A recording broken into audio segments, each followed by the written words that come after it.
Have you been diagnosed with lumbar spine stenosis, or you're having back pain and leg pain down both legs, having trouble walking or doing activities, and it's really causing things like numbness, tingling, pain, or weakness down the legs? You could potentially have stenosis. And in this video, I'm going to show you how we treat, evaluate, to determine if you're having more of a stenotic issue in your lumbar spine compared to, say, a disc herniation. They are different things, similar symptom patterns, and we want to really dispel some of the myths for you and show you what you can do to help manage it in your everyday life. Hi, I'm Dr. Kevin Christie, your Boca Raton Chiropractor, and this is a common condition we see in our office. Typically, it's going to be in our older crowd, above 50, 55 years old. Our younger, 20 to 45, 20 to 50 year olds are going to get a lot of the disc herniation stuff. But as the spine does have a little more degeneration going on, we're going to tend to see the stenosis in that crowd. And ultimately, we're trying to prevent you from having to have surgery. And that is definitely possible. There's a wide array of cases of this, so we have to have a proper evaluation, usually some imaging. Typically, when patients come into us with stenosis, they've seen other doctors and they have a diagnosis, and we are their way of managing this without pills or surgery and getting back into the activities you like to do.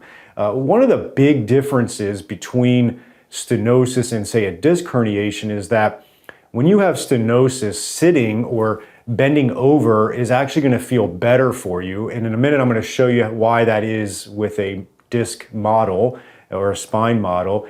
And so things like walking, where you're more extended, is going to be a problem. Or if you were walking, downhill, that would be worse than if you were walking uphill. But essentially, we're having this issue where if we go into extension in our back and we're upright, it actually closes off and impinges on the nerve, versus if we're bent over, it opens it up. And I'll show you how that works. But you can envision, the elderly person that's kind of hunched over walking really bad. They tend to have severe stenosis, and that's giving them some position of relief. And so we're going to go over some of that in our video today, show you how we evaluate it, treat it, and give you a few stretches and exercises you can do to help manage this. Okay, this is a vertebral model of the low back. These are your vertebrae above and below, and this is the disc that you've heard of before, okay?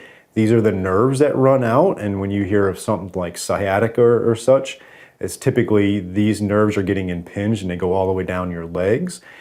The hole that the nerve runs out is called a foramen, and stenosis is just a term where you close off that foramen. And I mentioned earlier that flexion helps and extension is worse. So if I show you, if I extend the spine there, it closes off and it irritates that nerve. Versus if I flex forward, so that's facing forward, and I flex, you can see how that hole opens up more, and that would relieve the tension or impingement on the nerve. And so certain things that we do with treatment and some corrective exercises at home is the goal of to get that to open up a little bit. And I'm going to show you some traction we do in our office that helps do that, and then a few exercises as well. And so that's ultimately what we're trying to do.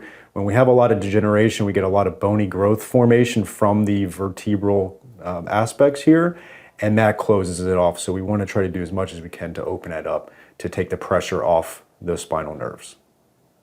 As I mentioned earlier, flexion is really going to help the stenotic patient and extension is going to hurt it. We would run the patient through some movements and see how that's going, but this table will actually help us out as well. And so once we've done a detailed history and consultation and we really are starting to lean towards stenosis, I will keep that in mind as we're going through activities. He doesn't have that, so if I felt like he had it really bad and his symptoms were bad, I wouldn't do this particular part, but I can lower this, and that's going to put him into extension, which would really aggravate the patient with stenosis. And so we would want to get it more into neutral, but the alternative to that extension is we can actually lift this up and put his spine into flexion there as well. And that usually will relieve some of the pressure and symptoms in that area. So I'll get this patient on our traction table here, and we're going to go through what that looks like.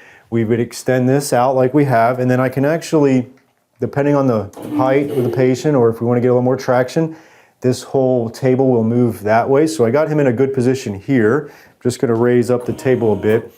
And then what I'm going to do in this position is a combination of two things. We're going to do traction for the spine to try to open up the foramen that we talked about earlier to give some pressure off of the spinal nerves. And we're also going to do a little bit of muscle work, because a lot of times we're going to have some tightness in the low back muscles. So I'll do that as well here. So we're going to take the table here, this couple latches, get that going. And then from there, I'm just going to place the palm of my hand onto some of the spinal segments.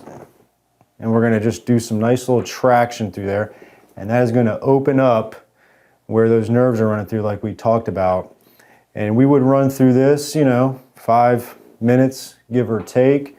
We're also going to go through a little bit of what we call lateral flexion, or side bending, just to go through there. And I'm going to communicate with the patient on how things are feeling during these types of movements. But ultimately, we're going to do some nice traction through there. Then we can actually do the active release technique that we're certified in which is the muscle work that we do. And on here, it's going to look similar, but now my contact is different. I'm getting into here in the thumb, and I'm getting on the erector spinae muscle and all the muscles right through the spine there. Get in there, nice little tension on there, and then I'm going to stretch out the muscles there. And again, we're communicating with the patient as we're going along, make sure they're feeling pretty good. And this is typically a very good sensation for the patient to loosen up those low back muscles that tend to become tight. And then once we're done with our traction, a little bit of muscle work for these types of patients, then we're going to go into some of our rehab exercises that are very specific for the patient with stenosis, which is going to look a lot different than the patient with a disc herniation. So it's very important to make sure we're differentiating those two types of patients. Good. One of the things when prescribing exercises for patients with stenosis is we have to be careful. There are a lot of exercises out there that may be good for you, but a little more intermediate or advanced, and I don't want to show you those because there's so many things that can be going on with stenosis. So we're going to show you a few very essential basic exercises that will be helpful for you, and then from there we would advance it. But here's some really good ones you can do, nice and easy, on your bed, on the floor, whatever's comfortable for you. I'm going to just have you grab one knee and bring it to chest.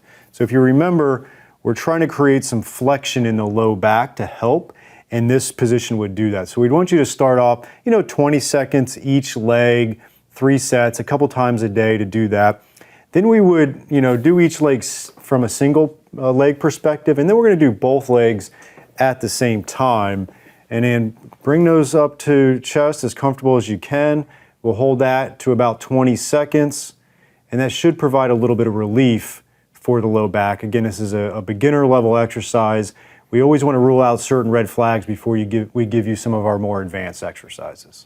Another great exercise for stenosis that is a beginner level is just find a chair, you're in a seated position, and we're going to actually just slowly bend forward. So go ahead and bend forward and touch the toes, go all the way down. Make sure it's comfortable the whole time. Let's just say that's kind of the end range of comfort for you, and then you could hold that, for anywhere from 5 seconds or so and come back up. And I'll just have you run through a few of these as you go along. And so if you feel like your low back's starting to get a little bit tight, you're feeling some symptoms, again, this is going to create some of the flexion in the low back. That's going to help. I just want to make sure you do it in a very controlled manner so you don't do it too abruptly to where you might irritate the muscles of the back here. So nice and easy. Perfect. Thank you. If you'd like to have your low back and your potential stenosis evaluated and treated on the same day, call our office at 561-997-8898 or visit us at www.healthfitchiro.com.